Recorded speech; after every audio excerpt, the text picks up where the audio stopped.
ஓம் நமோ நாராயணாய நமக. நண்பர்களே, நல்லா தூங்கி எழுந்திரிச்சிங்களா?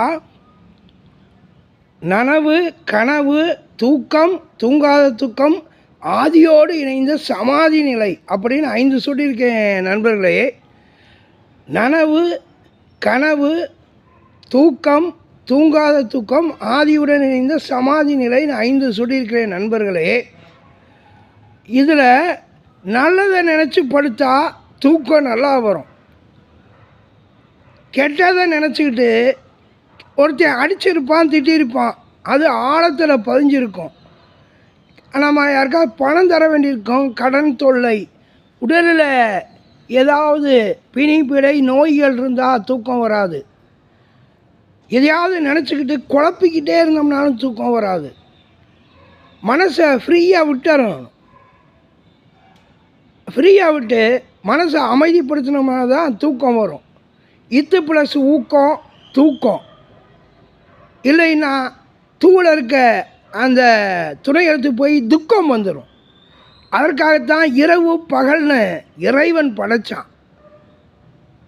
ஏன் ஒரே இரவாக இருந்தால் பொழுது விடியலைன்னா எப்படியா உலகம் வாழும்?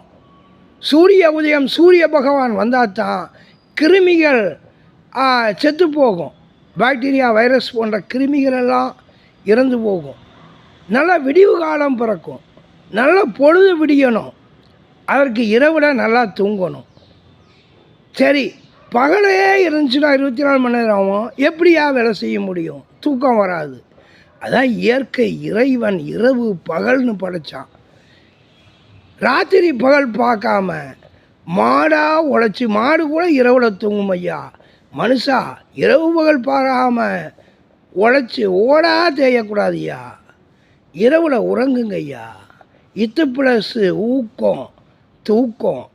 தூவில் இருக்கக்கூடிய துணை எழுத்து போச்சுன்னா துக்கம். நாம் தூங்காமல் இருந்தால் துக்கம்தான் வரும். அதுக்கு வெக்கப்படணுங்க ஐயா. ஆகவே நல்லா உறங்கி எழுங்க. புத்துணர்ச்சியோட வேலை செய்வோங்க ஐயா. வாங்க ஐயா, இந்த பகல் பொழுதை கொண்டாடுவோம். வெள்ளிக்கிழமை விடியும் வேளை வாசலில் கோலமிட்டேன்னு நமது மங்கையர் திலகங்கள் பாடுறாங்க ஐயா. மார்கழி மாதம் நல்ல பாடல்களை கேட்போமுங்க ஐயா. ஆண்டாள் பாசுரம், திருப்பாவை, திருவெம்பாவை கேட்டு உற்சாகத்தோடு எழுங்கய்யா. ஊக்கத்தோடு இருங்க ஐயா.